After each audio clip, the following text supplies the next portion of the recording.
স্বাগত জানাচ্ছি ৭১ জার্নালে। সঙ্গে আছি আমি মাহবুব হাসান। সংবাদ পর্যালোচনা ভিত্তিক নিয়মিত এই অনুষ্ঠানে আমরা খবরের নানান বিশ্লেষণ করি। পত্রপত্রিকায়, টেলিভিশন, ডিজিটাল মিডিয়া এবং নিউজ পোর্টালে যেসব খবর শিরোনাম হয়ে থাকে তা আমরা জানিয়ে দিই। সেই খবরের সঙ্গে যুক্ত মানুষদেরকে আমরা সংযুক্ত করি আমাদের আলোচনার টেবিলে।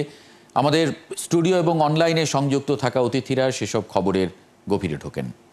আজ আমার সাথে আছেন সিনিয়র সাংবাদিক আবু সাইদ খান। আপনাকে স্বাগত জানাচ্ছি ৭১ জার্নালে।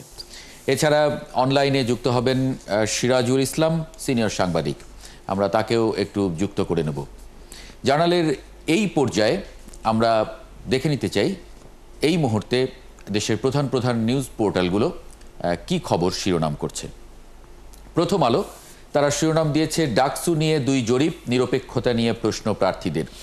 ছাগলকাণ্ডে মতিউরকে গোপন বৈঠকের সুযোগ, ১১ পুলিশ সদস্য বরখাস্ত।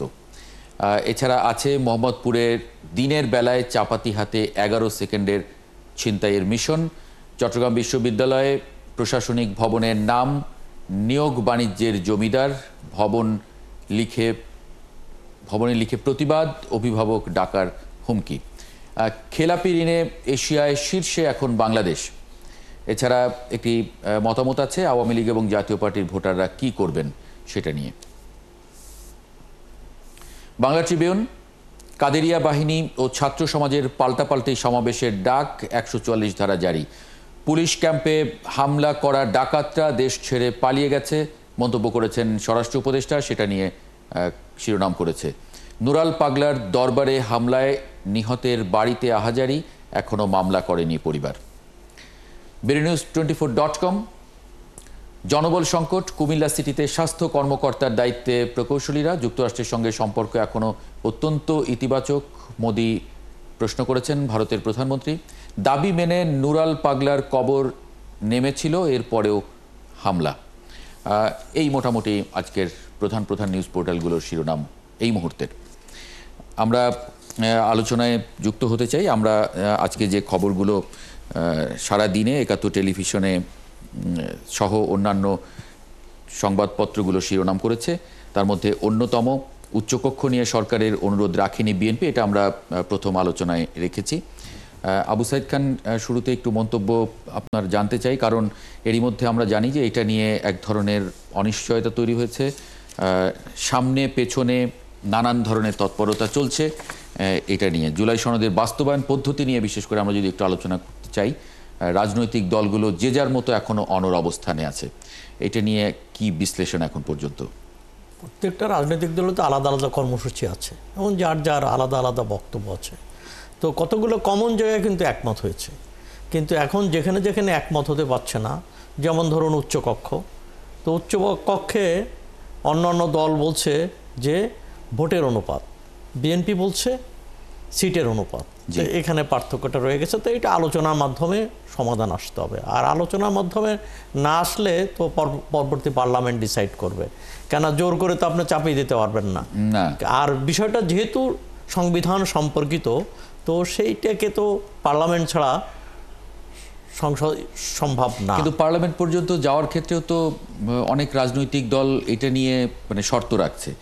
যেমন তারা বলছে জামায়াত, এনসিপি, ইসলামী আন্দোলন সহ 7টা দল তারা নির্বাচনের আগেই জুলাই সনদের পুরোটা বাস্তবায়ন চায়, সনদের ভিত্তিতে তারা ভোট চায়, এটা না হলে তারা অন্য চিন্তা করবে, এরকম ইঙ্গিতও তারা দিয়েছে। সে তো চাইতেই পারে, কিন্তু বিষয়টা হচ্ছে যে এটা বাস্তবে সম্ভব কিনা, কেন এটা তো বিপ্লবী সরকার না যে ইচ্ছে করলেই তাকে কোনো আইন কিংবা সংবিধানের ধার ধারতে হবে না। কিন্তু এই সরকার তো সংবিধানের অধীনে শপথ নিয়েছে, অর্থাৎ এটা একটা সংবিধান সম্মত সরকার, একটা ধারাবাহিক সংবিধানের ধারাবাহিকতা এবং আদালতের অনুমোদন নিয়ে কিন্তু সরকার গঠিত হয়েছে। অতএব ইচ্ছে করলে সংবিধানের বাইরে যাওয়ার সুযোগটা তার নেই। অতএব সেই জায়গা থেকে তো সরকার এটা করতে পারবে না, কেননা ভোটের আগে এই সমস্ত নির্বাচন ভোটের আগে সংবিধান সম্পর্কিত কোনো বিষয় এটা সম্ভব না। এটা বড়জোর একটা অঙ্গীকারনামা হতে পারে যে সব দল মিলে একটা অঙ্গীকার করবে যে যারাই ক্ষমতা আসবে তারা এটা বাস্তবায়ন করবে, এবং বিএনপি এরকম বলছে। কিন্তু এর বাইরে সংবিধান বিশেষজ্ঞরাও তাই বলছে। হ্যাঁ, আর যারা বলছে যে না সংবিধান ছুঁড়ে ফেলে দেওয়া যায়, তো কিংবা সংবিধান কোনো বিষয় না, বিষয়টা হচ্ছে সিদ্ধান্ত নেওয়ার বিষয়। সিদ্ধান্ত সেই নেওয়ার সিদ্ধান্তটা কে নেবে? সংবিধান ছুঁড়ে ফেলার সিদ্ধান্তটাই কে নেবে? জি, সিরাজুল ইসলাম, একটু মন্তব্য জানতে চাই আপনার এই বিষয়ে। আপনি যদি আরেকবার একটু প্রশ্নটা আচ্ছা, করেন, আমাদের সুবিধা হবে। সেটা হচ্ছে এখন পর্যন্ত রাজনৈতিক দলগুলো জুলাই সনদের বাস্তবায়ন পদ্ধতি নিয়ে এখনো একমত হতে পারেনি। বিএনপি একরকমভাবে বলছে, জামায়াত, এনসিপি, ইসলামী আন্দোলন সহ অন্য দলগুলোরও এক একজনের এক এক ধরনের মত আছে। সেই জায়গায় আসলে কি দেখেন আপনি, সংকটটা কি দেখেন? আপনাকে ধন্যবাদ একাত্তর টেলিভিশনের সমস্ত দর্শক শ্রোতা সবাইকে। যে সমস্ত সহ আলোচক রয়েছেন, বিশেষ করে আমি হেলেল ভাইকে দেখতে পাচ্ছি। হেলেল ভাইকে শুভেচ্ছা এবং স্বাগতম। আপনি যে প্রশ্ন করেন সেই প্রশ্ন জবাবে আমি বলবো যে বাংলাদেশে জুলাই সনদ একটা ঐতিহাসিক দলিল হতে যাচ্ছে। ভিডিও তো দেখা যাচ্ছে তো। যে আপনার কথা শুনছি আমরা, সিরাজুল ইসলাম। আমি আমি আমি যা বলছি তার কি ঠিক আছে? জি জি জি, শুনতে পাচ্ছেন? শুনতে পাচ্ছি, আপনি কন্টিনিউ করতে পারেন। জি, তো যে কথা বলছিলাম, জুলাই সনদ হতে যাচ্ছে বাংলাদেশের রাজনৈতিক ইতিহাসে একটা গুরুত্বপূর্ণ অধ্যায়, যেটা আমি মনে করি যে এই মুহূর্তে অত্যন্ত গুরুত্বপূর্ণ একটি বিষয়। বাংলাদেশের ইতিহাস এবং সাম্প্রতিক আন্দোলন তথা বাংলাদেশের স্বাধীনতার পর থেকে এই পর্যন্ত অনেক কিছুকে ছুঁয়ে যাবে এই জুলাই আন্দোলন, জুলাই সনদ। ফলে এই জুলাই সনদ অত্যন্ত গুরুত্বপূর্ণ এবং এটি অত্যন্ত পরীক্ষা নিরীক্ষা বুঝে শুনে সমস্ত সবকিছুকে চূড়ান্ত করা উচিত। আমি ব্যক্তিগতভাবে মনে করি যে বিএনপি যে সমস্ত জায়গায় নোট অফ ডিসেন্ট দিয়ে রেখেছে বা অনৈক্যের জায়গা রয়েছে, বাংলাদেশের অত্যন্ত দায়িত্বশীল একটি সংগঠন হিসেবে বিএনপির এই অবস্থানটা আমি মনে করি যে সঠিক। এটি কোনো সাধারণ কোনো বিষয় হতে যাচ্ছে না জুলাই সনদ, যে জবুথবু করে একটা কিছু করে ফেলা। এটা বাংলাদেশের রাজনীতির ইতিহাসকেই আমি মনে করি অনেকটা নিয়ন্ত্রণ করবে, অনেক গতিপথ ঠিক করে দেবে এই জুলাই সনদ। আমরা একটু আজিজুল বারী হেলালকে যদি একটু যুক্ত করে নেই আলোচনায়। বিএনপির কেন্দ্রীয় কমিটির তথ্য বিষয়ক সম্পাদক আজিজুল বারী হেলাল। হ্যাঁ, সেক্ষেত্রে জুলাই সনদ অত্যন্ত সতর্কতার সাথে জুলাই সনদকে চূড়ান্ত করা উচিত এবং যে সমস্ত জায়গায় বিএনপি নোট অফ ডিসেন্ট দিয়ে রেখেছে বা অনৈক্য রয়েছে বা দ্বিমত রয়েছে বা বিএনপি তার আপত্তির কথা জানিয়েছে, সেই সমস্ত জায়গাগুলোকে আমি মনে করি অবশ্যই ক্লিয়ারিফাই করা দরকার এবং মতৈক্য তৈরি করা দরকার এবং সে ব্যাপারে প্রচেষ্টা চলছে বটে। কিন্তু বিএনপি কেন নোট অফ ডিসেন্ট দিল বা আপত্তি জানাচ্ছে, সে বিষয়গুলো অত্যন্ত গুরুত্ব সহকারে দেখা উচিত।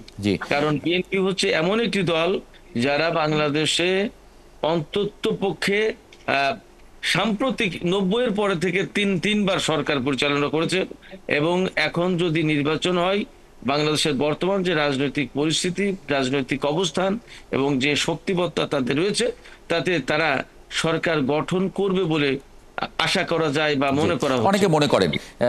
আজিজুল বারী হেলাল, আমি একটু আজিজুল বারী হেলালের কাছে একটু যাই। বিএনপির তথ্য বিষয়ক সম্পাদক আজিজুল বারী হেলাল, মানে উচ্চকক্ষ গঠন পদ্ধতি সহ যেসব সিদ্ধান্তে ভিন্নমত আছে, মানে গঠন নিয়ে তো আসলে ভিন্নমত নেই, সবাই একমত যেটা গঠন করা প্রয়োজন, কিন্তু কিভাবে গঠন হবে, গঠনের পদ্ধতিটা নিয়ে দ্বিমত আছে আপনাদের মধ্যে। এটা নিয়ে গণভোট করা যায় কিনা তা নিয়ে বিশেষজ্ঞদের পরামর্শ চাইবে ঐক্যমত্য কমিশন, এরকমটি প্রথম আলোতে বলেছেন আলী রিয়াজ। সেই জায়গা থেকে আসলে আপনাদের কি মন্তব্য, কি দেখেন? দেখুন, যে গণভোটের কথা যেটা আপনারা বলছেন, যে জুলাই সনদে আপনার 84টা আপনার চেক লিস্ট আছে, 84টা, তার মধ্যে 9টা বিএনপি দ্বিমত করেছে এবং কিছু নোট অফ ডিসেন্ট আছে। এখন যদি আপনি এই জুলাই সনদ যে গণভোট করতে চান, আমরা যেমন তো জানি গণভোট যে কোনো একটা ইস্যু নিয়ে হয়। এখন যদি 9টা ইস্যুকে আপনি গণভোটে আনতে চান, তাহলে তো এটা ইরেশনাল হলো, আপনার মানে পলিটিক্যাল ব্যাকরণ বা কনস্টিটিউশনাল ব্যাকরণ আর মানলো না। গণভোট হয় যে কোনো একটা ইস্যু নিয়ে, এবং গণভোটটা কিন্তু আমাদের সংবিধানে এখন ইনকর্পোরেট নেই। সংবিধানে আপনাকে ইনকর্পোরেট করতে হবে।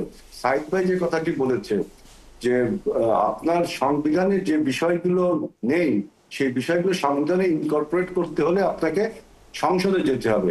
আর যে সমস্ত বিষয় এই 84টা চেকলিস্টে যে সমস্ত বিষয় আপনার সংবিধান পরিবর্তনের প্রয়োজন নেই, সেগুলো আমরা বলেছি নির্বাহী আদেশ এবং আপনার রাষ্ট্রপতি অর্ডিন্যান্স দিয়ে হতে পারে। জি। এখন সবচেয়ে বড় জিনিস হলো যে অন্যান্য রাজনৈতিক দল যে সমস্ত বিষয় বলছে, গণভোট, গণপরিষদ বা আপনার বিচার বা আপনার সংস্কার, এই যে সবগুলো বলছে এখন, এবং বলছে যে নির্বাচনে যাব না, নির্বাচন করবো না, এইগুলো আমি খুব একটা গুরুত্বের সাথে দেখছি না। কারণ নির্বাচনের আগে আপনার রাজনৈতিক দলগুলো বিভিন্ন কৌশলী বক্তব্য দেয়, রাজনৈতিক কৌশল বলে, এটাকে আমি খারাপ বলছি না, রাজনীতিতে একটা কৌশল অবলম্বন করে এবং রাজনীতির মাঠ গরম করার জন্য কিন্তু এই ধরনের বক্তব্য আছে। তবে আমার বিশ্বাস যে যেহেতু আমরা সবাই মিলে 24-এর গণ অভ্যুত্থানে আমরা একটি মাফিয়াকে তাড়িয়েছি, এখন গণতন্ত্র রিএস্টাবলিশ করতে হবে নির্বাচনের মাধ্যমে।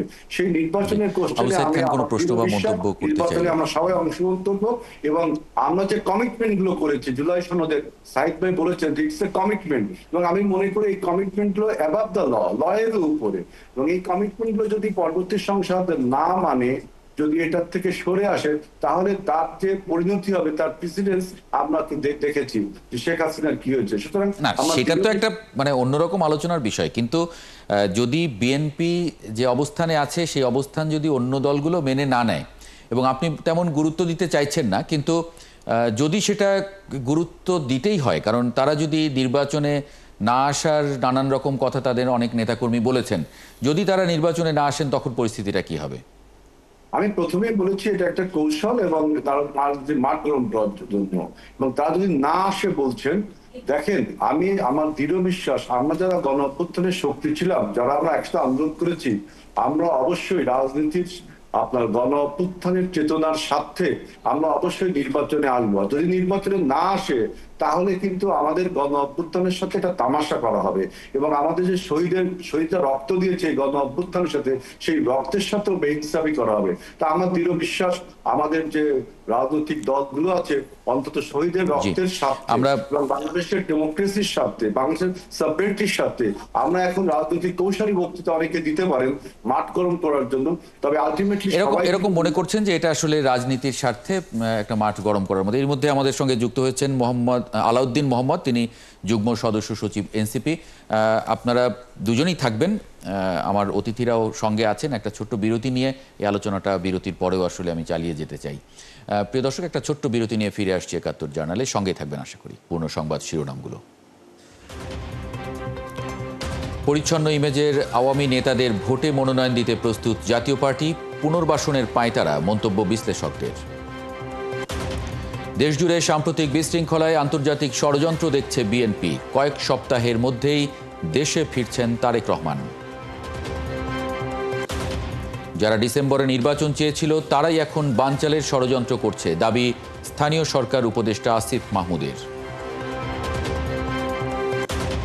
টাকা পাচার বন্ধ হওয়াতেই রিজার্ভ বাড়ছে বলছেন গভর্নর। অভ্যুত্থানের পরেই ভোট হলে এগিয়ে যেত দেশ, মন্তব্য আমির খসরুর। ডাকসু নির্বাচনে প্রচারের শেষ দিন কাল, নারী ভোটারদের উপস্থিতি নিয়ে কিছুটা উদ্বেগে প্রার্থীরা। নির্বিঘ্ন ভোটে বাড়ানো হচ্ছে বুথ।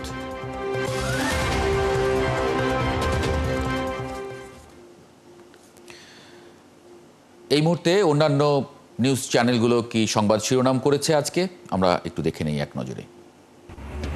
শেষ পর্যায়ে এসে ডাকসুর প্রচার তুঙ্গে। অপপ্রচার ঠেকাতে কয়েকটি ফেসবুক পেজের অ্যাডমিনকে সতর্ক করল টাস্ক ফোর্স। ডাকসুতে ছাত্রদলের ৮ দফা ইশতেহার। বাজারে হামলার ঘটনায় ভোট বানচালের ষড়যন্ত্র দেখছে বিএনপি, কয়েক সপ্তাহের মধ্যে দেশে ফিরবেন তারেক রহমান, নেতৃত্ব দেবেন চক্রান্ত প্রতিরোধে, বলছেন নেতারা। মানবজাতির মুক্তির দিশারি মহানবীকে স্মরণে যশনে জুলুস। ঈদে মিলাদুন্নবীর বর্ণাঢ্য আয়োজনে সারা দেশে মুসল্লির ঢল। চট্টগ্রামে পদদলিত হয়ে ২ জনের মৃত্যু। এখনো থমথমে রাজবাড়ী। পুলিশের করা মামলায় অজ্ঞাত আসামি ৩৫০০, গ্রেফতার হয়নি কেউই।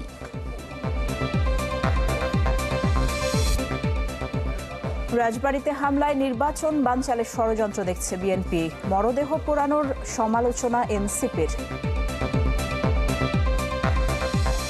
বর্ণাঢ্য শোভাযাত্রায় পালিত ঈদে মিলাদুন্নবী। চট্টগ্রামে যশনের জুলুসে পদদলিত হয়ে প্রাণ গেল ২ জনের। ডাকসু নির্বাচনে শেষ মুহূর্তের প্রচারণায় ডোর টু ডোর গণসংযোগ, ইসির নিরপেক্ষতা নিয়ে প্রশ্ন সব প্যানেলের। ভাঙা গড়ার খেলায় অস্তিত্ব সংকটে জাতীয় পার্টি, দলের রাজনৈতিক ভবিষ্যৎ নিয়ে শঙ্কা বিশ্লেষকদের।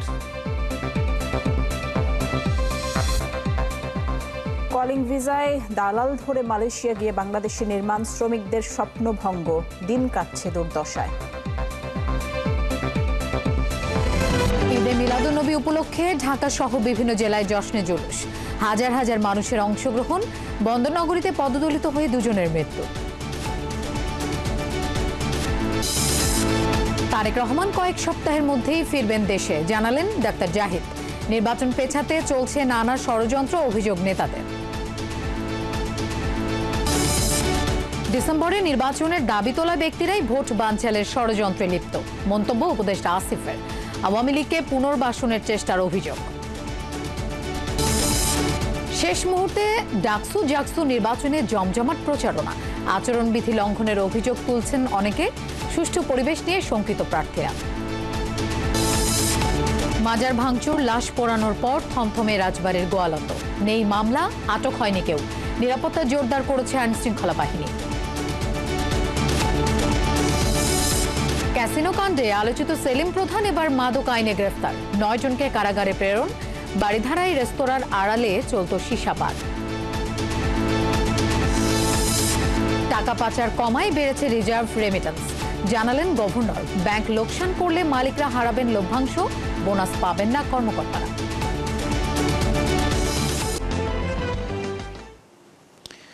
এই মুহূর্তের প্রধান নিউজ চ্যানেলগুলোর সংবাদ শিরোনাম দেখে নিচ্ছিলাম। আমরা আলোচনা করছি জাতীয় ঐক্যমত্য কমিশনে যে অনৈক্যের বিষয় রাজনৈতিক দলগুলোর, সেটা নিয়ে পদ্ধতিগত নানান প্রশ্নে দলগুলোর মতভিন্নতা আছে। স্টুডিওতে আছেন সিনিয়র সাংবাদিক এবং দৈনিক আমাদের সময়ের সম্পাদক জনাব আবু সাইদ খান। অনলাইনে যুক্ত আছেন সিনিয়র সাংবাদিক সিরাজুল ইসলাম, এছাড়া আজিজুল বাড়ি হেলাল এবং আলাউদ্দিন মোহাম্মদ, এনসিপির যুগ্ম সদস্য সচিব যুক্ত আছেন। আলাউদ্দিন মোহাম্মদ, ইতিমধ্যে জাতীয় ঐক্যমত্য কমিশনে বিষয়টি চূড়ান্ত হয়েছে। বিএনপি নেতারা এরকম বলছেন, তারা বলছেন যে পিআর সাংবিধানিক সংস্কার প্রস্তাবগুলো এখনই বাস্তবায়নের কোনো বৈধ বা সাংবিধানিক উপায় নেই। তারা বলছেন বৈধ বা সাংবিধানিক উপায় যদি থাকে বিএনপি তা মেনে নেবে। আপনাদের কাছে এরকম কোনো উপায় আছে? ধন্যবাদ। আমি একটু পরে জয়েন করেছি, আপনাদের অনেকটা আলোচনায় মিস করেছি, আমি দুঃখ প্রকাশ করছি। এখানে হেলাল ভাই এবং বিএনপির যে অবস্থান, এই অবস্থান দেখার পর প্রথমেই মনে হয় যে গণ অভ্যুত্থানকে যারা অবৈধ বলছেন তাদের সাথে কি এই যে বৈধতার প্রশ্নটা কোনোভাবে যুক্ত হয়ে যায় কিনা, এটা অবচেতনে যুক্ত হয়ে যদি যায়, এটা আমাদের জন্য খুব দুর্ভাগ্যজনক হবে। কারণ আমরা জানি যে একটি দেশে যখন গণ অভ্যুত্থান সংঘটিত হয়, গণ অভ্যুত্থান নিজেকে বৈধতা প্রদান করে।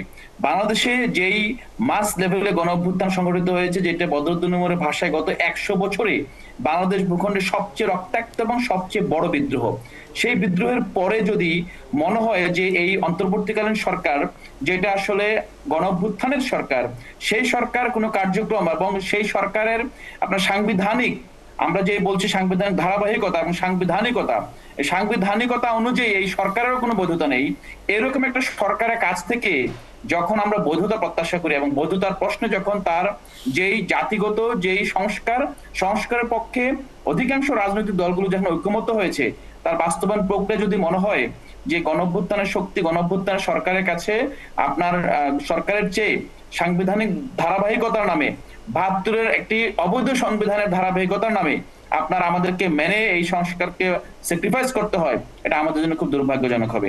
সো আমি বৈধতার প্রশ্নে আরেকটা বিষয় এখানে স্মরণ করে দিতে চাই। আমরা জানি যে 1972 সালের সংবিধানের পর সংবিধানের চতুর্থ সংশোধন ছিল প্রথম আপনার সাংবিধানিক কু, যেটাকে আপনার প্রখ্যাত ইতিহাসবিদ তাদের যে ইতিহাস লিখছেন বাংলাদেশ নিয়ে, সেখানেও তারা এটাকে সাংবিধানিক কু হিসেবে উল্লেখ করেছেন দলমত নির্বিশেষে। আবার আওয়ামী লীগের পক্ষ থেকে পঞ্চম সংশোধনীকে, যে সংশোধনীকে আপনার বিএনপি বলছে সেকেন্ড রিপাবলিক, পঞ্চম সংশোধনের মাধ্যমে হয়ে গিয়েছে। পঞ্চম সংশোধনীকে যেখানে বিএনপি যুগান্তকারী বলছে, আওয়ামী লীগের ভাষায় কিন্তু সেইটাকে তারা বলছে সাংবিধানিক কু।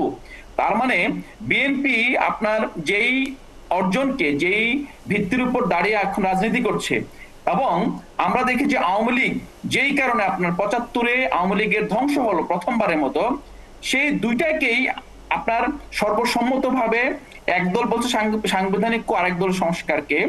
এখন ২০২৪ সালে গণঅভ্যুত্থানের পর যখন আপনার পুরো জাতি ঐক্যমত হয়েছে যে এখানে সংস্কার লাগবে এবং কোনোভাবেই পূর্বকার যে ফেসিবাদী শাসন ব্যবস্থা, স্বৈরতান্ত্রিক যে ব্যবস্থা, সেই ব্যবস্থা ফিরে যাওয়া যাবে না। আমাদের মৌলিক সংস্কারের মাধ্যমে ক্ষমতার ভারসাম্য প্রতিষ্ঠিত করতে হবে। সেক্ষেত্রে দুঃখজনকভাবে বিএনপি কিন্তু এটাকে সাংবিধানিক কুল সমতুল্য বলে গণ্য হবে বলে আগাম বার্তা দিয়েছে। একটু আমি আজিজুল বাড়ি হেলালের কাছ থেকে আসি। আজিজুল বাড়ি হেলাল কি মন্তব্য করবেন, শুনেছেন সবই। আলাউদ্দিন যেটা বললো যে পঞ্চম সংশোধনীর মাধ্যমে আমরা সেকেন্ড রিপাবলিক বলেছি, এটা তো আমি প্রথম শুনলাম। পঞ্চম সংশোধনী ছিল যে আপনার আমাদের ৭২-এর সংবিধানে যে আপনার মূল নীতি ছিল আপনার ধর্মনিরপেক্ষতা এবং বাঙালি জাতীয়তাবাদ, গণতন্ত্র সমস্ত, সেটা আমরা সংশোধনীর মাধ্যমে সর্বশক্তিমান আল্লাহর প্রতি বিশ্বাস এবং বাংলাদেশি জাতীয়তাবাদ করছি না, সেকেন্ড রিপাবলিক বলে সংশোধন।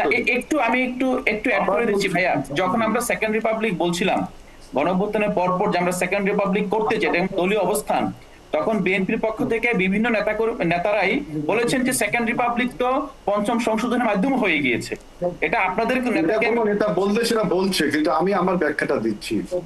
এবং বলছে যে আপনার সাংবিধানিক বৈধতা, আপনি যদি জুলাই ঘোষণা যেটা দেখেন, সেখানে বলা হচ্ছে যে আপনার শেষের পয়েন্টটা দেখবেন যে এই ডক্টর ইউনূস অন্তর্বর্তীকালীন সরকারকে পরবর্তী সরকার তার সাংবিধানিক বৈধতা দেবে। এটা হলো কনভেনশন। আপনার ৯১-এর গণঅভ্যুত্থানের পরে ৯১ যে পার্লামেন্ট সেটাও করেছে, এই আপনার ৯১ পার্লামেন্ট ৯০-এর গণঅভ্যুত্থানের ফলে যে শাহাবুদ্দিন সরকার আছে সেটাকে পরবর্তী বৈধতা দিয়েছে। এটাই কিন্তু কনভেনশন। এখন আমার আপনি চাইলে আমি অ্যাড করি, সেটা হলো জুলাই ঘোষণাপত্রের ২৭ নং ধারায় যেখানে অ্যাড করা হয়েছে, ধারাটা নিয়ে অনেকের আপত্তি আছে এবং বলা হচ্ছে মানে এটাই সত্য যে ধারাটা পরবর্তীতে অ্যাড করা হয়েছে ঘোষণার পূর্ব মুহূর্তে, এবং এটা নিয়ে আপনার কোনো ঐক্যমত ছিল না। বাট আমাদের যে পয়েন্টটা ভাই, যে জিনিসটা আপনি বলছেন যে ৯০-এর যে ধারাবাহিকতা কিংবা 111-এর পরের ধারাবাহিকতা, সেই ধারাবাহিকতা বাংলাদেশে ফেল করেছে। আমরা ২৪ কি সেই ধারাবাহিকতা বলি, আমরা এই যে আইনের যে সমস্ত কথাবার্তা বলছি, আমরা কেউ কিন্তু সংবিধান বিশারদ না, আইন বিশারদ না। আমরা কিন্তু পলিটিক্যাল বয়ানটা দিচ্ছি যে আমরা যদি এখন আমাদের তর্ক বিতর্ক জারি রাখি, নির্বাচনকে বন্ধ রেখে, তাহলে কিন্তু ষড়যন্ত্রকারীরা, যেহেতু ষড়যন্ত্রকারী চিহ্নিত, সেই ষড়যন্ত্রকারীরা কিন্তু ষড়যন্ত্র করার সুযোগ পাবে। যেমন দেখেন যে নির্বাচনকে দীর্ঘায়িত করবার জন্য এই সংস্কারের প্রশ্নে কিন্তু বিএনপি সবচেয়ে পায়োনিয়ারের ব্যাপার। আমরা এই ৫ই আগস্টের আগের থেকে ১৫ সাল থেকে বা ১০ শেখ হাসিনার মাফিয়া সরকার আমল থেকে আমরা সংস্কারের কথা বলছি। এখন এই সংস্কার বাস্তবায়ন করার একটা তরিকা আছে, আপনাদের সেই তরিকাটা আমাকে সাংবিধানিক উপায়ে করতে হবে। এখন আপনি যদি তর্ক বিতর্ক জারি রাখেন, আপনি দেখেন হঠাৎ করে জাতীয় পার্টির প্রশ্নটা আপনাদের সামনে এসে গেল। ৫ই আগস্টের পরে জাতীয় পার্টি ব্যানের কথা কেউ বললো না। জাতীয় পার্টি স্বৈরাচারের দোষর এ ব্যাপারে কোনো আমাদের দ্বিমত নেই।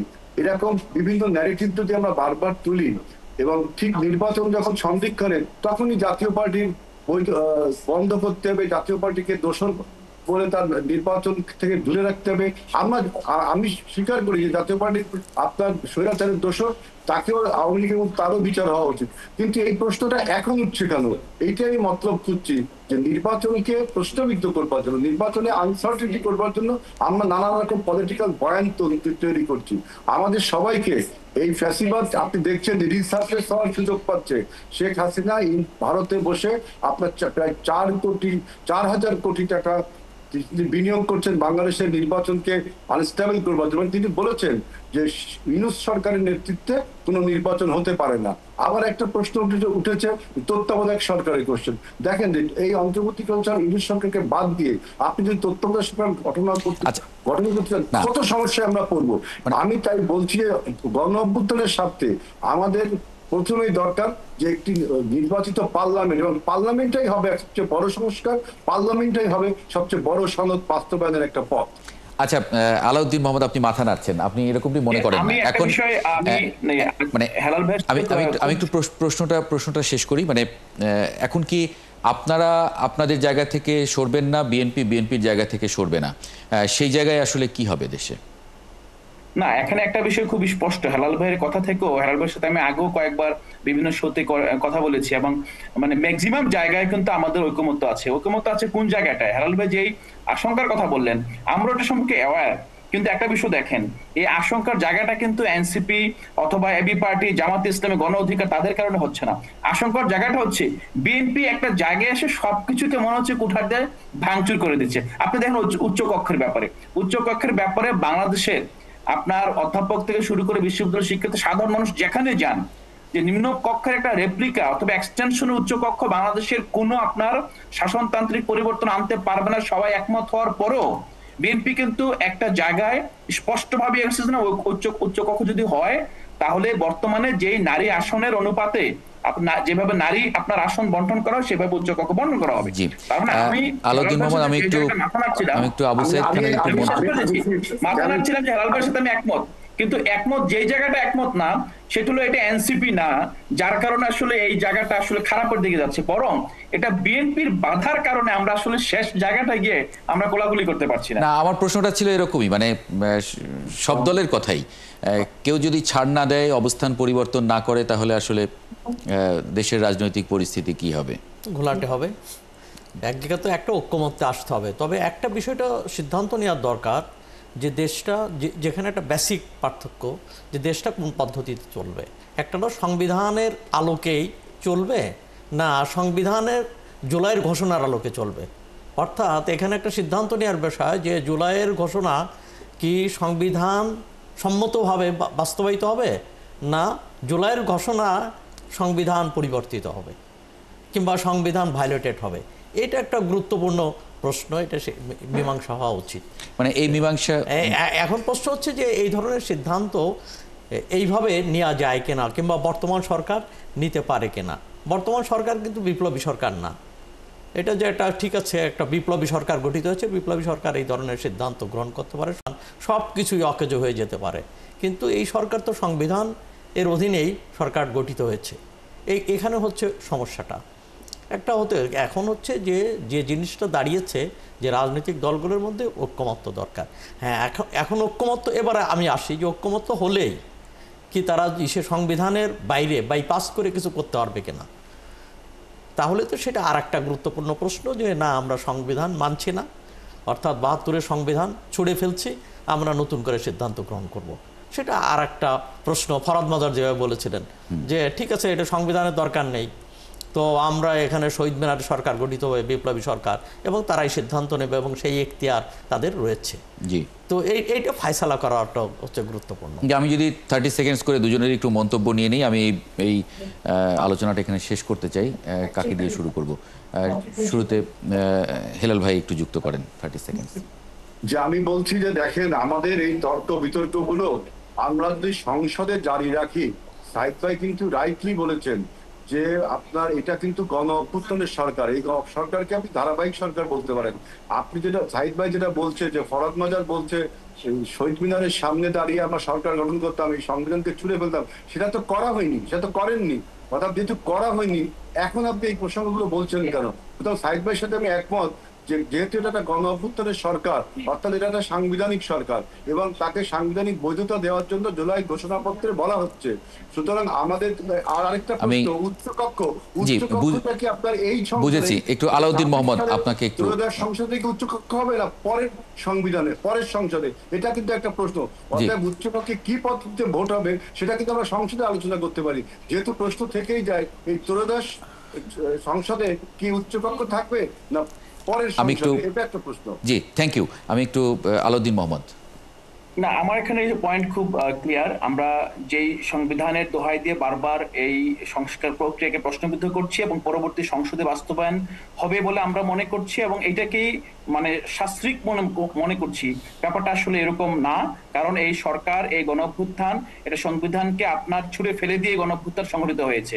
সংবিধানকে যদি আপনি এখনো মনে করেন এই সংবিধান অন্তর্বর্তীকালীন সরকার নেই এবং অন্তর্বর্তীকালীন সরকারের জন্য যে হাইকোর্টের রেফারেন্স দেওয়া হয়েছে সেটা নিয়েও আপনার পর্যাপ্ত বিতর্ক রয়েছে। এখন যেই পথে আমরা সামনের দিকে আগাতে পারি, সামনের পথ আপনার অবিরত, আমরা সামনে কিন্তু কোনো সীমানা নেই, কিন্তু সীমানা যদি আমরাই টেনে দেই, যেমন আমাদের মধ্যে যদি কেউ কেউ বারবার সীমানা টেনে যায়, তখন কিন্তু আমাদের সামনে রাস্তা রুদ্ধ হয়ে পড়ে। কারণ আমাদেরকে বুঝতে হবে যে কোন রাস্তা আমরা সাস্টেনেবলি আমরা একটা শাসনতান্ত্রিক সমস্যার সমাধান করতে পারি, এবং বেশিরভাগ ক্ষেত্রে আমরা কিন্তু ঐক্যমত্যে পৌঁছেছি। এখন জুলাই সনদের সাথে আপনি সংবিধানকে যদি মুখোমুখি দাঁড় করিয়ে দেন, আর বারবার আমরা বলছি যে আমরা কি ৭২ সংবিধান ছুড়ে ফেলে দিব কিনা, আমরা এটাকে বারবার বলছি ৭২ সংবিধান ছুড়ে ফেলেই বর্তমানের যে আপনার সাংবিধানিক যেই ধারাবাহিকতা সেই দোহাই ছুড়ে ফেলে দিয়েই গণঅভ্যুত্থানের সরকার সংগঠিত হয়েছে। সবচেয়ে বড় কথা হলো যে এই গণঅভ্যুত্থানের পর রাজনৈতিক শক্তিগুলো এখনো সক্রিয় আছে, তাদের বেশিরভাগ ঐক্যমত যে জায়গায়। থ্যাংক ইউ, অনেক ধন্যবাদ আলাউদ্দিন মোহাম্মদ আপনাকে এবং আজিজুল বারী হেলাল, আমি আপনাকে ধন্যবাদ জানাচ্ছি। আমার অনলাইনে যুক্ত গেস্ট সিরাজুল ইসলাম এবং আবু সাইদ খান টেবিলে আছেন। আমরা দুজনকে রেখে ৭১ জার্নালে এগিয়ে নিতে চাই। একটা ছোট্ট বিরতির পরের পর্বে আমরা আসলে আলোচনা করব বুলিং এবং শেমিংয়ের ভয়ে জাকসুতে কম নারী প্রার্থী অংশ নিচ্ছে। এই আলোচনাটা একটু জারি রাখতে চাই। একটা ছোট্ট বিরতির পর ফিরে আসছি। বিরতির পর আরেকবার স্বাগত জানাচ্ছি ৭১ জার্নালে। বিরতির আগে যেমন বলছিলাম, এই পর্বে আমরা জাহাঙ্গীরনগর বিশ্ববিদ্যালয়ের যে শিক্ষার্থী সংসদ যেটা, সেখানে বুলিং এবং শেমিংয়ের ভয়ে নারী শিক্ষার্থী, নারী প্রার্থীর সংখ্যা অনেক কম, সেটা নিয়ে আলোচনা হচ্ছে, গণমাধ্যমে সেটা নিয়ে খবর হয়েছে। এই খবরটা যদি আমি একটু বলি, সেখানে খবরের ভিতরে একজন শিক্ষার্থী তিনি বলছেন, জুলাই গণ অভ্যুত্থানের পর নারী শিক্ষার্থীদের যে পরিমাণ সাইবার বুলিং বা অনলাইনে হেনস্থা করা হয়েছে, স্লাট শেমিং, চরিত্র হনন করা হয়েছে, সেটা দুঃখজনক। সেই জায়গা থেকে একজন নারী আসলে নির্বাচনে লড়ার সাহস করতে পারেন না। কি পরিমাণ সাফার করতে হয় বা করতে হবে, কি পরিমাণে থ্রেট পেতে হবে, সেই জায়গা থেকে তারা আসলে ভীত। যে কারণে ১৩টা পদ আছে, সেখানে প্রার্থী হয়েছেন ৯৫ জন, যার মধ্যে নারী প্রার্থী মাত্র ১১ জন। সেটা ১২% মতো বলা হচ্ছে, অথচ ভোটার কিন্তু ৪৯% নারী। সেই জায়গা থেকে আমরা আলোচনাটা একটু এগিয়ে নিয়ে যাব। আমার সঙ্গে যুক্ত হচ্ছেন অধ্যাপক মোহাম্মদ মাফরুহি সাত্তার, তিনি ডিন জীববিজ্ঞান অনুষদ এবং কমিশনার জাকসু। একই সঙ্গে যুক্ত করে নিচ্ছি ফারহানা বিনতে জিগার ফারিনা, তিনি শিক্ষা এবং গবেষণা সম্পাদক পদপ্রার্থী, জাকসু শিক্ষার্থী ঐক্য ফোরামের প্রার্থী তিনি। ফারিনা, একটু বলবেন যে আসলে আমরা তো জাহাঙ্গীরনগর বিশ্ববিদ্যালয়ে যত ধরনের আন্দোলন সংগ্রাম দেখেছি আগে, সেই সংগ্রামগুলোতে নারীরা খুব এগিয়ে ছিলেন, সেই আন্দোলনের প্রথম সারিতে আমরা দেখেছি তাদেরকে। এইবার যখন জাকসু নির্বাচন হচ্ছে, সেখানে আসলে এত কম নারী প্রার্থী কেন? যেমনটা আমরা আপনি নিজেও বললেন, আমরা প্রতিবারই দেখি যে যখনই কোনো আন্দোলনে বা কোনো সংগ্রামে আমরা মেয়েরা ফ্রন্ট লাইনে থেকেছি। আমাদেরকে তো ৫ই আগস্টের সময় বা জুলাই গণ অভ্যুত্থানে আমাদেরকে তো এমন ছিল না যে আমরা সেধে ফ্রন্ট লাইনে গিয়েছি। আমাদের কিন্তু এমন একটা আলাপ ছিল যে যদি নারী শিক্ষার্থীদেরকে ফ্রন্ট লাইনে দেওয়া যায় তবে সেটা একটা শিল্ড হিসেবে কাজ করবে। প্রথম দিকে আলাপের চাওয়াটা এমন ছিল যে তাহলে পুলিশ লাঠিচার্জ করবে না, সেই জায়গা থেকে আমাদেরকে সামনে রাখা হতো। তার পরবর্তীতে আমরা মেয়েরা নিজেরাই চেয়ে নিতাম যে আমরা সামনে থেকে নেতৃত্বটা দিতে চাই, এবং ওই জায়গা থেকে ৫ই আগস্ট পরবর্তী যেই পলিটিক্যাল সিনারিও বা অ্যাম্বিয়েন্স আমরা দেখেছি, সেখানে আমরা দেখতে পারি যে ৫ই আগস্টের ঠিক পরবর্তী সময় থেকে রাজনৈতিক মতাদর্শের ভিন্নতার কারণে প্রতিটি নারীকে বিভিন্ন দল থেকে বিভিন্নভাবে, যেটাকে আমরা বলি ব্যাশিংয়ের শিকার হতে হয়েছে। ধরেন কেউ যদি উদারপন্থী হয়, তাকে কনজারভেটিভদের কাছ থেকে ব্যাশিং খেতে হয়েছে। কেউ যদি খুব কনজারভেটিভ হন, খুব সংবেদনশীল হন, তাকে উদারপন্থীদের কাছ থেকে ব্যাশিং খেতে হয়েছে। এখানে শুধু এমন না যে কাউকে তার লিবারাল কাপড় চোপড় পরার জন্য বা লিবারাল হওয়ার জন্য তাকে, বা ওয়েস্টার্ন কাপড় চোপড় পরার জন্য তাকে স্লাট শেমিং যেটাকে বলে ওটা করা হচ্ছে, বরং এমনও হয়েছে যে ধরেন কেউ অনেক বেশি কনজারভেটিভ কাপড় চোপড় পরছে তাকেও এক ধরনের বুলিং করা হচ্ছে। জি, আবু তো সাইদ খান, এই আপনি দুইটা প্রশ্ন positive করতে কারণ। পারেন বা মন্তব্য যদি যুক্ত করতে চান। মন্তব্যটা করতে চাই, যেটা খুবই দুঃখজনক ব্যাপার, নারীরা তো মিছিলের সামনে ছিল, অগ্রভাগে ছিল, নেতৃত্ব দিয়েছে জি। এবং পড়াশোনায়ও কিন্তু নেতৃত্ব দিচ্ছে, কেননা রেজাল্টের দিক দিয়ে দেখি নারীরা এগিয়ে আছে। তো সব দিকে এগিয়ে থাকা যে অংশ, সমাজের এগিয়ে থাকা অংশ, তারা নির্বাচনে তারা প্রার্থী দেওয়ার ক্ষেত্রে পিছিয়ে আছে কিংবা তারা ভোট দিতে পারবে কিনা সেই আশঙ্কা দেখা দিয়েছে। এটা খুবই দুর্ভাগ্যজনক এবং এটার জন্য হচ্ছে যে সামগ্রিকভাবে জাহাঙ্গীরনগরের পরিস্থিতিই নয়, সামগ্রিকভাবে দেশের পরিস্থিতি এর জন্য দায়ী। জি, কেননা আমি এক লাইনে বলি যে দেশে যেভাবে নারীদেরকে হেনস্থা করা হচ্ছে, তার পোশাক নিয়ে প্রশ্ন করা হচ্ছে, বিভিন্নভাবে যে নারীদের উপর যে সমস্ত মন্তব্য করা হচ্ছে, এমনকি মিডিয়াতেও যেসব কথা কিছু কিছু লোক বলছে, যেগুলো খুবই দুঃখজনক। অতএব সেই ক্ষেত্রে নারীদেরকে যেন একটা ঘরে ফেরানোর, আবার ঘরে ফিরে যাও কিংবা অবরোধ বাসিনী করার এক ধরনের প্রচেষ্টা, ষড়যন্ত্র চলছে সমাজের মধ্যেও। এটা অধ্যাপক মোহাম্মদ মাহফুজ সাত্তার, আপনি এই পরিস্থিতিটাকে আসলে আপনি কিভাবে ব্যাখ্যা করেন? আপনি নির্বাচন কমিশনারও। ধন্যবাদ। আপনাদের মাধ্যমে যারা দেখছেন তাদের প্রতি শুভেচ্ছা। এবং আমরা যেটা বিশেষ করে কয়েকদিন ধরে এই আলোচনাটা শুনছি, এটা হয়তো আমার মনে হয় অনেকদিন চলবে এবং যারা এই বিষয়ে গবেষক, বিশেষ করে সমাজ নিয়ে যারা গবেষণা করেন, হয়তো একসময় এর একটা উত্তরও বের হবে যে কেন জুলাই গণ অভ্যুত্থান উত্তর, জুলাই বিপ্লব উত্তর সমাজে এই ধরনের একটা পরিবর্তন হলো। আমি আসলে নিজেও নির্বাচন কমিশনার হিসেবে আমি আশা করেছিলাম বা আমার একটা খুব ছিল যে নারী শিক্ষার্থী শুধু নয়, শিক্ষার্থীরা প্রচুর যথেষ্ট বা অনেক, অর্থাৎ আমি উল্টা ভাবছিলাম যে হয়তো সবাই এমন হতে পারে যে প্রার্থী হতে চাচ্ছে, কিন্তু অত্যন্ত দুঃখের সাথে দেখলাম যে বিশেষ করে নারী শিক্ষার্থীরা প্রার্থী হননি। এখানে আমি নির্বাচন কমিশনের বা আমাদের যে দায়িত্ব আমাদের উপর অর্পিত, সেদিক থেকে দেখলে হয়তো কিছু ত্রুটি খুঁজে পাই। যে একটা ত্রুটি হয়তো এমন হয়ে থাকতে পারে যে আমরা খুব কম সময় পেয়েছি এবং এই কম সময়ে দিয়েছি আমরা, যদিও পরে আমরা একদিন বাড়িয়েছিলাম মনোনয়নপত্র দাখিলের জন্য, সেটি একটি বিষয় হতে পারে। আর আমাদের হয়তো নির্বাচন কমিশন হিসাবে এই বিষয়ে আরেকটু প্রস্তুতির প্রয়োজন ছিল, যদি আমরা আজ করতে পারতাম বা আমাদের হয়তো লক্ষ্য করা উচিত ছিল যারা সংশ্লিষ্ট ছিলেন। আমরা হয়তো হলে, যেমন কোনো হলে কিন্তু আমরা শেষের দিকে একটু চেষ্টা করেছি। এই একটি ঘটনা আমি আসলে নাম উল্লেখ না করেই বলছি যে কোনো একটি হলে কয়েকজন নারী যখন একবার রাজি হয়েছেন বা শোনা গেছে যে তারা দিচ্ছেন, প্রার্থী হিসাবে আসছেন, তখন পরে এসে কিন্তু আবার বলেছেন যে না, তাদের যে তারা যেন নির্বাচনে অংশগ্রহণ না করে। তো ইতিমধ্যেই যে আমাদের আমার সহযোগী আলোচক যে বলছিলেন দুজনই, যে আসলে কিছুদিন ধরেই, বেশ কিছুদিন ধরে বলতে বিশেষ করে গত 9-10 মাস ধরে বিভিন্ন ভাবেই এক ধরনের সম্ভবত আশঙ্কা নারীদের হচ্ছে, যেটা আমার কাছে খুব মনে হচ্ছে না যে এত আশঙ্কাজনকের কিছু আছে। তবে ডেফিনেটলি এটা তো অবশ্যই মানতে হবে যে এই সময়ে যে কোনো কারণেই হোক না কেন নারীরা আক্রান্ত হচ্ছেন বিভিন্ন ধরনের, সেটা সামাজিক মাধ্যমে হচ্ছেন, সামনাসামনি হচ্ছেন।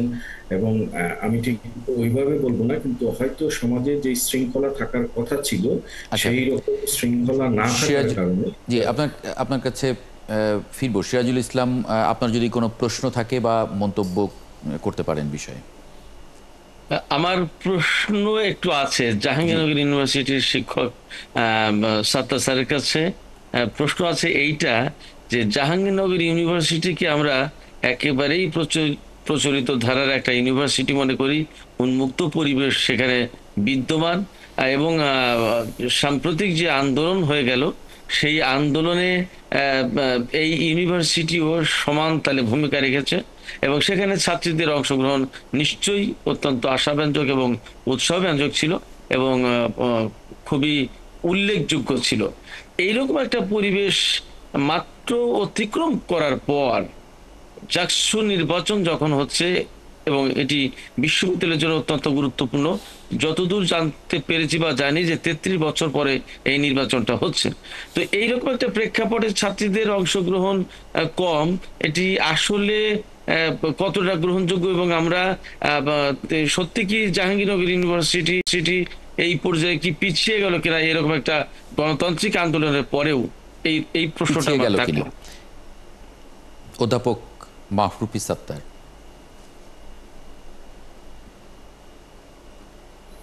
আসলে আমি যেটা বুঝতে পারছি বা আমরা যেটা লক্ষ্য করছি যে আসলে পিছিয়ে যাওয়া বলতে কি, যে আসলে তো কোনোভাবেই এটা কাম্য না যে নারীরা আসবেন না, এগিয়ে আসবেন না। হয়তো আমার সাথে যিনি সহ আলোচক জিগার আছেন তিনি আরো ভালো মতো বলতে পারবেন।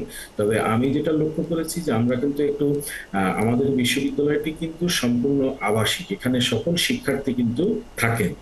এমন কি হচ্ছে কিনা যে যেহেতু শিক্ষার্থীরা বাসায় থাকছেন না, এখানে থাকছেন, তারা এ কারণে কোনো নিরাপত্তাহীনতায় ভুগছেন কিনা। কিন্তু আমি বিভিন্ন জনের সাথে আলাপ করে যেটা দেখেছি যে অনেকের মধ্যে একটা বিরাট বড় বিষয় বা একটা বিরাট যেই জায়গাটাতে তারা অভিযোগ ঠিক বলবো না, তারা মনে করছেন যে তারা আসলে ঠিক সেইভাবে নির্বাচনে যে অংশগ্রহণ করতে হবে সেই বিষয়টিকে তারা হয়তো গুরুত্ব কম দিয়েছেন, অথবা এমন হতে পারে যে তারা মনে করছেন যে হয়তো আরো কিছুদিন সময় পাওয়া যাবে। এই ধরনের কিছু বিষয় যেমন আমরা দেখেছি। পাশাপাশি যে কথাটা বলা হচ্ছে যে আমি একটু সংখ্যা ছিল, যেই সংখ্যাটা ফারহানা ফারিনা আপনাকে প্রকাশ করতে পারতেন, একটু স্ক্রিনে আসলে যদি আনেন। ফারহানা ফারিনা, জি ফারহানা ফারিনা, আবু সাইদ খান একটা মন্তব্য করছিলেন যে তিনি আশঙ্কা করছেন যে নারী শিক্ষার্থীরা নির্বাচনে অংশগ্রহণ করেনি যে কারণে, সেই কারণে তারা আসলে ভোট দিতে আসবেন কিনা সেটা নিয়েও তার একটা শঙ্কা আছে। আপনি তো ক্যাম্পেইন করছেন, নারীদের সঙ্গে নিশ্চয়ই কথা হচ্ছে, শিক্ষার্থীদের সঙ্গে, আপনি কি দেখতে পাচ্ছেন? যেমনটা আমরা দেখতে পাচ্ছি যে নারীদের ভেতর আসলে শঙ্কার থেকেও বেশি আমরা না একটু ভুল একটা ধারণার মধ্যে আছে যে সবাই ভয় পাচ্ছে। ভয় পাওয়ার থেকে বেশি আমাদের নারীদের যেই পলিটিক্যাল গ্রুমিংটা দরকার ছিল, ওই পলিটিক্যাল গ্রুমিংটা হয়নি। আমরা মেয়েরা মনে করেছিলাম জুলাই আন্দোলনের সময় যে এখন ভাইদের আমাদের প্রয়োজন, তো আমরা নেমে এসেছি। কিছু মেয়েরা, খুবই হাতে গুণে কিছু সংখ্যক মেয়েরা, আমরা হয়তো ধরেন অ্যাক্টিভিজম করতাম, সেই জায়গা থেকে আমাদের অনেক পুরানো ইতিহাস, তো আমরা এসেছি। তখনও কিন্তু হাতে গুনে কয়জন মেয়ে ছিল, একদম যদি আমি 12 তারিখ পর্যন্ত বলি জুলাইয়ের, হাতে গুনে 7-8টা মেয়ে ছিল। কিন্তু যেই মুহূর্তে খুব ক্রাইসিস মোমেন্ট চলে আসে তখন মেয়েরা এসে পড়ে। এখন তার পরবর্তীতে সেই মেয়েগুলোকে ধরে রাখার জন্য যে পলিটিক্যাল গ্রুমিং দরকার, একটা মেয়ে বা একটা শিক্ষার্থী আমরা না মেয়ে হিসেবে না দেখে যখন তাদেরকে শিক্ষার্থী হিসেবে ট্রিট করে বলবো যে আপনার রাজনৈতিক মতাদর্শ কেন দেওয়া প্রয়োজন, কেন আপনার একটা রাজনৈতিক থট থাকা প্রয়োজন, এই জিনিসটা আমরা নারীদেরকে ফিল করাতে পারি। যেমন ধরেন আমি যখন ক্যাম্পেইনের জন্য যাচ্ছি প্রতিটা রুমে, মেয়েদের প্রতিটা হলে যেহেতু আমাদের অ্যাক্সেস আছে, যা ঢাকা বিশ্ববিদ্যালয়ের মতো না, আমি গিয়ে দেখছি তারা অনেকে এটাই জানে না যে জাকসু কেন ইম্পর্টেন্ট। অ্যাজ এ ভোটার তার আমাকে ভোট দিতে আসাটা কত ইম্পর্টেন্ট। আমার বলতে হচ্ছে যে আপনার একটা ভোটের জন্য হয়তো একটা ফলাফল পরিবর্তন হয়ে যেতে পারে। জি এক্স্যাক্টলি, মানে আপনি যেভাবে ভাবছেন ফারহানা বিনতে জিগার ফারিনা, ঠিক একই রকম ভাবে অধ্যাপক মোহাম্মদ মাহরুফি সাত্তার। আচ্ছা, এখানে আমার একটু মন্তব্য আছে। আমার কাছে যেটা মনে হয় এখানে ছাত্র সংগঠনগুলোরও দায় ছিল, কেননা তারা নারীদেরকে কেন যথেষ্ট পরিমাণ টানতে পারে না, এবং তারা কেন ফারিনা বলছিলেন যে সেটা আমি বলছি, তাহলে ছাত্র সংগঠনগুলো এই দায় এড়াতে পারে না, এমনকি বিশ্ববিদ্যালয় কর্তৃপক্ষ দায় এড়াতে পারে না। সেই জায়গা থেকে এখন তো শেষ তারা সেই পরিবেশ দিতে পারেননি যে পরিবেশে নারীরা স্বাচ্ছন্দ্যে খুশি মনে তারা প্রার্থী হবে। সেই সঙ্গে ভোট দেওয়ার প্রসঙ্গটাও আছে সেখানে। আসলে ইউনিভার্সিটির সামগ্রিকভাবে দায় এড়াতে পারে বলতে পারতাম। আসলে আমরা ভিতরে যারা আছি বলতে পারবে, মানে ঠিক জাহাঙ্গীরনগর বিশ্ববিদ্যালয়ে কিন্তু এমন পরিবেশ নাই। আপনি এই মুহূর্তে যদি জাহাঙ্গীরনগর বিশ্ববিদ্যালয়ে বের হন, এখন রাত্রি হয়তো 12টা বা 1:30 বেজে গেছে, জিগারও বলতে পারবে যে আপনি কিন্তু দেখতে পাবেন যথেষ্ট সংখ্যায় নারী এবং পুরুষ শিক্ষার্থী কিন্তু তাদের মানে শিক্ষাদান থেকে শুরু করে অন্যান্য যে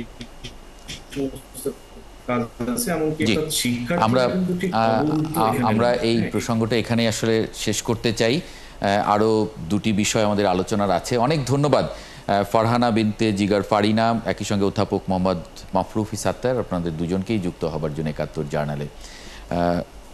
বিশেষ করে ফারিনার জন্য শুভকামনা থাকলো। প্রার্থী হয়েছেন আপনি, শুভকামনা। একই সঙ্গে প্রিয় দর্শক, একটা ছোট্ট বিরতি নিয়ে আমরা একটু ফিরতে চাই। আমার দুজন সহ আলোচক আবু সাইদ খান এবং সিরাজুল ইসলাম, তাদের দুজনকে যুক্ত করে নিয়ে একটা বিরতির পরে ফিরে আসছি ৭১ জার্নালে। আছেন ৭১-এ, দেখছেন ৭১ জার্নাল। এই পর্যায়ে আমরা একটু আলোচনা করতে চাই। 3টি ব্যাংক একীভূত হতে সম্মতি দিয়েছে এবং 2টি চায় আরও সময়। তারা আরেকটু সময় নিয়ে তারা দেখতে চায় তারা নিজেরা আরেকটু শক্তিশালী হতে পারেন কিনা, নিজের পায়ে দাঁড়াতে পারেন কিনা, এটা নিয়ে একটু আলোচনা করব। আমাদের সঙ্গে এই মুহূর্তে যুক্ত হচ্ছেন রাহেল আহমেদ, ব্যাংকিং খাত বিশ্লেষক। আপনাকে স্বাগত জানাচ্ছি রাহেল আহমেদ। একই সঙ্গে Taufiqul Islam Khan, senior research fellow, CPD. আপনাকেও যুক্ত করে নিই, ধন্যবাদ যুক্ত হবার জন্য ৭১ জার্নালে। আমরা যে বিষয়টা নিয়ে কথা বলছিলাম, যেটার হেডলাইন্স আমরা বলছিলাম, মানে আমরা তো বিশ্বের বিভিন্ন জায়গায় দেখি যে ব্যাংকগুলো যখন যুক্ত হয় তখন একটা দুর্বল ব্যাংকের সঙ্গে একটা শক্তিশালী ব্যাংক যুক্ত হয়। কিন্তু এখানে দেখছি যে যারা যুক্ত হচ্ছে তারা সবাই দুর্বল। সেক্ষেত্রে 3 দুর্বল ব্যাংক আবার আরেকটা দুর্বল ব্যাংকের জন্ম দেবে কিনা, সেটা নিয়ে মানে একটু যদি মন্তব্য করেন রাহেল আহমেদ। ধন্যবাদ। আপনি যেটা বলেছেন যে পৃথিবীতে তো বিভিন্ন জায়গায় অনেক বছর ধরে, এটা তো নতুন কিছু না, মার্জার তো হচ্ছে। সেই জায়গায় একীভূতকরণের ক্ষেত্রে আমরা সবসময় দেখেছি, বা মোস্ট অফ দ্য কেসেসে দেখেছি, সবসময় বলবো না যে মোস্ট অফ দ্য কেসেসে দেখেছি যে সবল এবং দুর্বলের একটা সংমিশ্রণ, বা সবলের সাথে সবলের একীভূতকরণ হয়েছে। আমাদের এখানে আনফর্চুনেটলি যে সিচুয়েশনটা রাইজ করেছে, সেই সিচুয়েশনে আমরা যদি কেন্দ্রীয় ব্যাংকের পার্সপেক্টিভ থেকে বা দৃষ্টিকোণ থেকে দেখি, এবং আমাদের যে সোশিও ইকোনমিক যে ব্যাকগ্রাউন্ড, বাংলাদেশের গত 54 বছরে কোনো ব্যাংক ফেল করেনি, এটা একটা সবসময় আমরা বলে এসছি। আজকে আমরা যদি এই ব্যাংকগুলোর দিকে তাকাই, যেখানে সর্বোচ্চ 96% মতো তাদের মন্দ ঋণ অ্যাসেট কোয়ালিটি রিভিউতে বেরিয়ে এসছে, এরকমও আছে একটা দুটো ব্যাংকের ক্ষেত্রে 90-এর ওপরে। সেই ক্ষেত্রে ব্যাংকটা আসলে বন্ধ করে দেওয়াটাই মনে হয় স্বাভাবিক নিয়মে সবচেয়ে ভালো। পৃথিবীর অন্য কোনো উন্নত দেশ হলে বা অন্য কোনো দেশ হলে সেরকমই হয়তো হতো।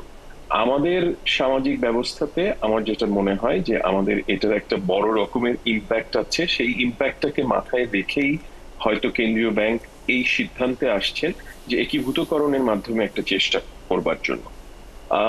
আপনার প্রশ্নের সরাসরি উত্তর যদি আমি দিতে যাই, আমার ব্যক্তিগত মতামত হচ্ছে এইটা সময় বলে দেবে যে কতখানি সাফল্য এটা থেকে আসবে। কিছুটা সাফল্য হয়তো আসবে যে গভর্নেন্সের যে ইস্যুটা আছে, সেই গভর্নেন্সের ক্ষেত্রে একটা এক্সাম্পলারি স্টেপ নেয়ার এটাই একটা মোক্ষম সুযোগ। এই ধরনের ব্যাংকগুলোতে যে ধরনের গভর্নেন্সের ল্যাকিংস ছিল, সেইটাকে একটা সঠিক জায়গায় নিয়ে এসে, এবং এই যে প্রত্যেকটা ব্যাংকের যে 3টে বা 4টা যে কটা ব্যাংকই একীভূতকরণের সিদ্ধান্ত ফাইনালি হোক না কেন, সেই ক্ষেত্রে গভর্নেন্স এবং কালেকশনের ক্ষেত্রে ডেট কালেকশন যে যেগুলো আছে, ওনাদের যে মন্দ ঋণ যেগুলো আছে অথবা যেগুলো স্লো হয়ে আছে রিপেমেন্ট, সেই জায়গাগুলোতে কতখানি অ্যাসেট রিকভারি করা সম্ভব হয়, সেটার একটা সামগ্রিকভাবে একটা জায়গা থেকে চেষ্টাটা হয়। এবং যেহেতু আমরা শুনেছি যে মানে তার মানে আমরা এখনো জানি না যে এই চেষ্টাটা আসলে মানে সফল হবে নাকি এটা ব্যর্থ হবে। তৌফিকুল ইসলাম খান, এটা আসলে এখন এই মুহূর্তে বলা সম্ভব নয়। জি, তৌফিকুল ইসলাম খান, মানে এটার একটা ভালো দিকই আসবে আশা করতে পারি আমরা। তৌফিকুল ইসলাম খান, মানে আপনি ইকোনমিস্ট হিসেবে এটাকে আসলে কিভাবে ব্যাখ্যা করবেন? মানে এটা কি মানে একটা ইকোনমিক সিদ্ধান্ত নাকি এটার সঙ্গে একটা পলিটিক্যাল বা একটা সামাজিক সিদ্ধান্ত যুক্ত হলো, মানে সেটার যুক্ততার ফলে এইটা ফল? আমি জাস্ট স্মরণ করিয়ে দিতে চাই যে এর আগে বাংলাদেশে একীভূত হয়েছে ব্যাংক, এবং বিদেশি ব্যাংক হয়েছে। গ্রিনলেস ব্যাংক এবং স্ট্যান্ডার্ড চার্টার্ড ব্যাংক একভাবে একীভূত হয়ে এটা স্ট্যান্ডার্ড ব্যাংক নিয়ে নেয় গ্রিনলেস ব্যাংকে। সো তখন যেটা হয়েছিল এটা বিজনেস ইন্টারেস্টে হয়েছিল, এবং সেইটাই স্বাভাবিক প্রক্রিয়া আপনি বলতে পারেন, যে কোন একটা ব্যাংক হয়তো চালাতে পারছে না আরেকজন সেটার মালিকানা নিয়ে ব্যবসাটা এক্সপ্যান্ড করে। এটা শুধু ব্যাংকের জন্য না, যে কোনো ব্যবসা প্রতিষ্ঠানের ক্ষেত্রে আমরা এটা দেখতে পাই, এটা স্বাভাবিক। এখন যে পরিস্থিতি আছে এটাকে স্বাভাবিক সেই অ্যাকুইজিশন বা মার্জারের মতন করে দেখলে হবে না আসলে। আর সত্যিকার অর্থে ব্যাংকগুলোর যে পরিস্থিতি আছে, আমি এটাকে মার্জার না বলে আমি বলবো যে এটাকে একভাবে অ্যাকুইজিশন করার প্রক্রিয়া হয়তো চলছে। সরকার এটাকে অধিগ্রহণ করে একভাবে এটাকে যে কথাটি বলার চেষ্টা করছেন সম্ভবত মানে ব্যাংক রান একটা বড় প্যানিক তৈরি করতে পারে। এবং যেই ব্যাংকগুলো শুধুমাত্র যে 3টি ব্যাংক একীভূত হচ্ছে তারা অন্যান্য যে ব্যাংকগুলো যেখানে বড় আপনার আমাদের মন্দ ঋণ আছে সেইগুলোর ব্যাপারেও তখন কিন্তু যারা গ্রাহক আছেন তাদের মনে শঙ্কা তৈরি হতে পারে। ফলে এটা আরো বড় পরিসরে যে আতঙ্ক তৈরি করবে সেইটাকে আমার ধারণা বিবেচনায় রাখা হচ্ছে। এবং সেক্ষেত্রে আমাদের এই পুরোটাকে একসাথে করে আনার প্রক্রিয়ার একটা বড় কারণ হলো যে এটার যে গভর্নেন্স আছে বা ম্যানেজমেন্ট আছে এইটাকে একটা কিছুটা বলবো যে আমি একভাবে এটাকে যেন ম্যানেজেবল পরিস্থিতির ভিতরে থাকে সেটার একটা চেষ্টা।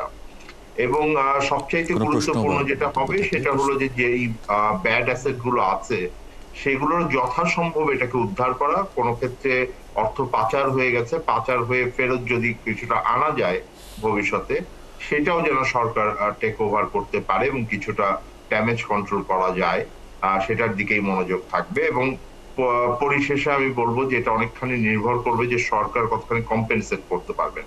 আমি যেটা বড় চিন্তার জায়গা এখনো দেখি সেটা হলো যে রিসোর্সের ম্যানেজমেন্টটা।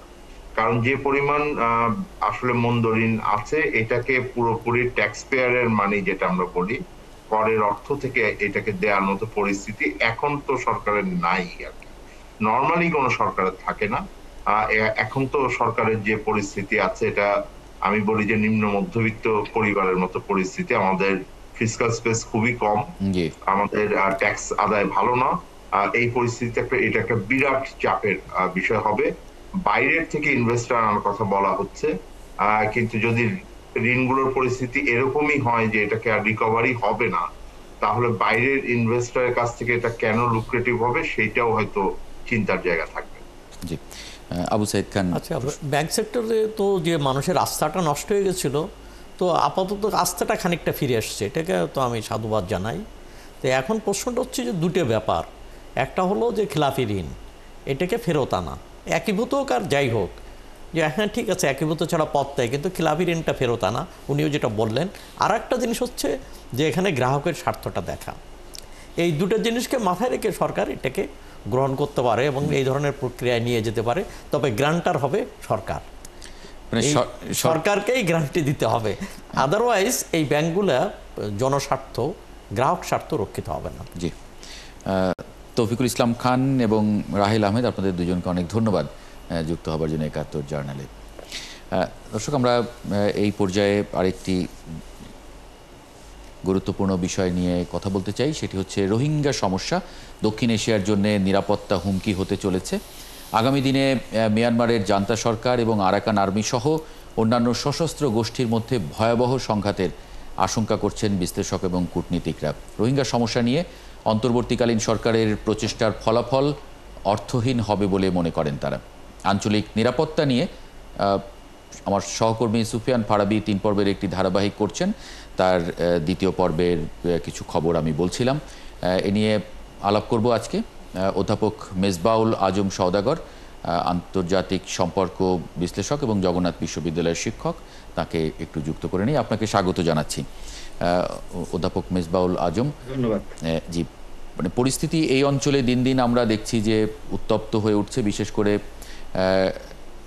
গত সপ্তাহেও ধরে নিয়ে যাচ্ছে আমার বেশ কিছু, প্রায় 100-র উপরে জেলে রোহিঙ্গারা ধরে নিয়ে গেছে, দুঃখিত আরাকান আর্মি ধরে নিয়ে গেছে। এবং এখানে বলা হচ্ছে যে মায়ানমার সরকারও বড় প্রস্তুতি নিচ্ছে এই অঞ্চল আবার পুনর্দখল করার জন্য। আবার উল্টো পক্ষে আরাকান আর্মিও যে অংশটুকু এখনো দখল হয়নি সেগুলো দখল করার প্রস্তুতি নিচ্ছে। তার মানে একটা ব্যাটল গ্রাউন্ড হয়ে উঠতে পারে, সেই আশঙ্কা বিশ্লেষকদের আছে। আপনি আমাদের প্রেক্ষাপটে, বাংলাদেশের প্রেক্ষাপটে এটাকে কিভাবে আসলে পরিস্থিতিটাকে এখন পর্যন্ত ব্যাখ্যা করবেন?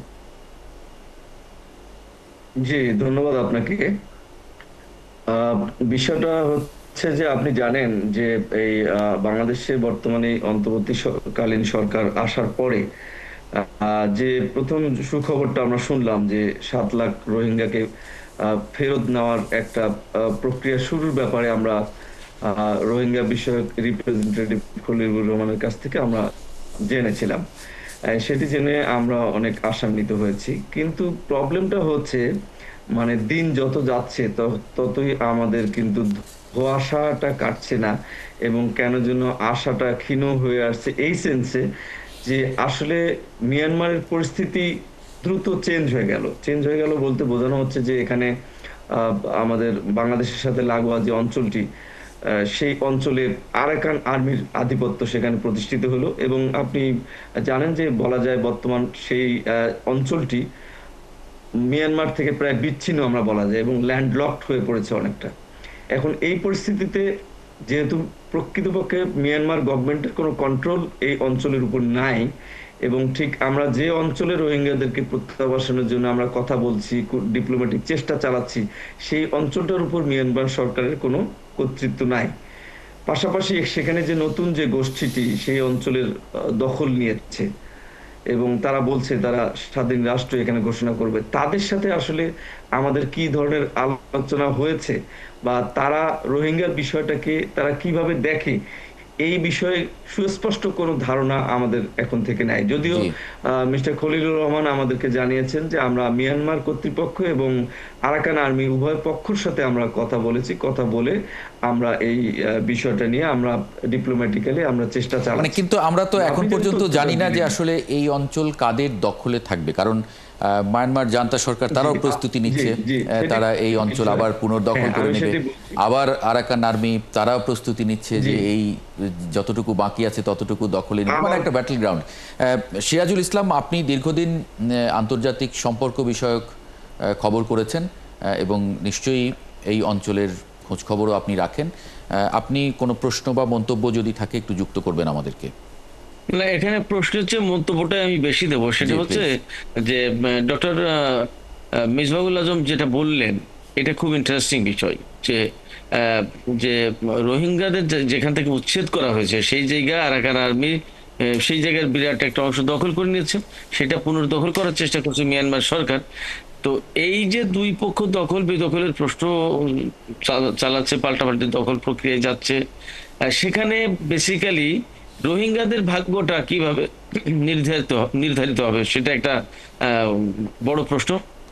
আর একটা প্রশ্ন হচ্ছে যে আমার কাছে মনে হচ্ছে যে মিয়ানমারের জান্তা সরকার ওই অঞ্চল পুনর্দখল করার প্রস্তুতি গ্রহণ করুক বা পুনর্দখল করুক, আর আরাকান আর্মি দখল করুক, যেভাবে যাই হোক না কেন, বেসিক্যালি রোহিঙ্গাদের ভাগ্য যেটা উচ্ছেদ হয়ে গেছে যে ওই ভূমি থেকে, তাদের ভাগ্য খুব সহজে পরিবর্তন হচ্ছে। কিন্তু সামনে যে নির্বাচন, মায়ানমারে যে নির্বাচন, সেটা কি কোনো ধরনের কোনো প্রভাব পরিবর্তন কোনো কিছু হবে কি মনে হয়? না, আমার কাছে মনে হয় না যে রোহিঙ্গাদেরকে কেন্দ্র করে মিয়ানমারের নির্বাচনে কোনো প্রভাব পড়বে, এমনটা না ব্যাপারটা। কারণ হচ্ছে কি যে সেখানে রোহিঙ্গাদেরকে একেবারে জাতিগতভাবে নির্মূল করার বা নিধন করার বা উচ্ছেদ করার একটা প্রচেষ্টা চলেছিল, এবং সেখানে মিয়ানমারের অর্থাৎ এখানে একেবারে ধর্মের ভিত্তিতে এই বিষয়টা চলেছে, যে বেশিরভাগ মানুষ মুসলমান। একটু মন্তব্য বা প্রশ্ন যদি থাকে। মানে দেশের তো অনেক উত্থান পতন হয়েছে, অনেক ঘটনাই ঘটছে, কিন্তু মিয়ানমারের ক্ষেত্রে মানে রোহিঙ্গা প্রত্যাবাসনের প্রশ্নে একই জায়গায় আছে, কোনো চেঞ্জ নেই। তারপর হচ্ছে এখানে এটা বুঝতে হবে যেখানে দেশটা কিন্তু কোনো গণতান্ত্রিক পদ্ধতিতে ওই দেশের পরিবর্তন হচ্ছে না, আর্মস কনফ্লিক্ট হচ্ছে। তো যারা দুর্বল, অস্ত্রের খেলায় যারা পিছিয়ে আছে, তারা ওখানে কোনো স্থান করতে পারবে না। এখানে রোহিঙ্গারা তো তারা রোহিঙ্গার ভিতরে আটসা আর অন্য যে আছে এই গ্রুপগুলো খুব দুর্বল। এখানে অস্ত্রের মাধ্যমে, যেমন ধরেন আরাকান আর্মি, তো তারা তো অস্ত্রের মাধ্যমে তারা সেখানে জায়গা দখল করেছে। কিন্তু আমরা এখন তো এখানে ভূরাজনৈতিক খেলা আছে, কিন্তু আমরা অনুনয় বিনয়ের মাধ্যমে তাদেরকে ফেরত দেওয়ার চেষ্টা করছি। এটা কতটুকু সম্ভব একটা প্রশ্ন আমার কাছে। দ্বিতীয়ত হচ্ছে যে জায়গাটা আমাদেরকে করা উচিত ছিল সেই ক্ষেত্রেও পিছিয়ে আছে। যেমন আমরা কখনো বহুপাক্ষিক আলোচনার জায়গায় ছিলাম না। আমরা প্রথম চীনের মাধ্যমে দ্বিপাক্ষিক আলোচনা ছিলাম, চেষ্টা করেছি না। প্রথম হচ্ছে যে আমরা দ্বিপাক্ষিক মিয়ানমারের মাধ্যমে চেষ্টা করেছি, তারপরে ত্রিপাক্ষিক চীনের মাধ্যমে চেষ্টা করেছি, তারপরে আমরা জাতিসংঘেও গেছি। হ্যাঁ, হতাশ হয়ে আমরা জাতিসংঘে এবং আদালতে গিয়েছি, কিন্তু আমাদের কোনো সুনির্দিষ্ট লক্ষ্যটা নেই। তো আমরা এইভাবে, এমনকি যখন আমরা দেখছি যে এখানে আরাকান আর্মির উত্থানটা ঘটছে, তখন এই আরাকান আর্মির সঙ্গে ভারত এবং চীন তাদের যোগাযোগ রয়ে গেছে। সে সময় আমরা তো পৃষ্ঠপোষকতা আছে, সে সময় আমরা কোনো যোগাযোগ করি না। এখনো কতটুকু যোগাযোগ আছে এ ব্যাপারে যথেষ্ট সন্দেহ পোষণ করি। সন্দেহ আছে। অধ্যাপক মেজবাউল আজম সওদাগর, যদি শেষ মন্তব্য করবেন একটু ছোট করে। জি, ঠিকই বলেছেন। সর্বশেষ যে কমেন্টটা আমরা শুনলাম সেটা হচ্ছে আমাদের কূটনৈতিক প্রচেষ্টার মধ্যে এক ধরনের মানে দিকভ্রান্তর মতো একটা অবস্থা আমাদের সৃষ্টি হয়েছে। একদিকে হচ্ছে আমাদের এই কূটনৈতিক প্রচেষ্টার মধ্যে এই ধরনের একটা অগোছালো একটা অবস্থা, আর পাশাপাশি মিয়ানমারের পরিস্থিতিটা দ্রুত চেঞ্জ হচ্ছে। আচ্ছা, আমি সর্বশেষ মিস্টার খলিলুর রহমানের বক্তব্যের দিকে যদি যাই, তিনি আমাদেরকে যে আশার বাণীটা শোনালেন, সেটাতে আমরা কিছুটা আশান্বিত হয়েছিলাম যে আমরা বাংলাদেশের সাথে মানে আরাকান আর্মির এক ধরনের আলোচনা হচ্ছে, এবং সেই আলোচনা যদি প্রকৃতপক্ষে সফলতার দিকে যাওয়ার কোনো সম্ভাবনা থাকে, সেক্ষেত্রে বাংলাদেশের প্রতি আরাকান আর্মির একটা সফট কর্নার কিন্তু থাকার কথা। তো সেই প্রেক্ষাপট যদি বিবেচনায় নেই, তাহলে কিন্তু সফট কর্নার সেটা নজির তো আমরা দেখছি না, আমরা তো ধরে ধরে নিয়ে যাচ্ছে। অনেক আমরা দেখছি যে এখানে জেলেদেরকে, যেখানে দীর্ঘদিন ধরে জেলেরা নিরাপদে নদী থেকে মাছ ধরে, সাগর থেকে, সেই জেলেদেরকে আরাকান আর্মিরা ধরে নিয়ে যাচ্ছে। অনেক অনেক অনেক ধন্যবাদ। শেষ করতে হবে, আমার আজকে জার্নালের সময় শেষ। অনেক ধন্যবাদ অধ্যাপক মেজবাউল আজম সওদাগর, সিরাজুল ইসলাম এবং আবু সাইদ খান, আপনাকে যুক্ত হবার জন্য ৭১ জার্নালে। দর্শক, আপনাদেরকেও ধন্যবাদ। আগামীকাল একই সময় ৭১ জার্নাল দেখার আমন্ত্রণ জানিয়ে রাখি। ভালো থাকবেন সবাই।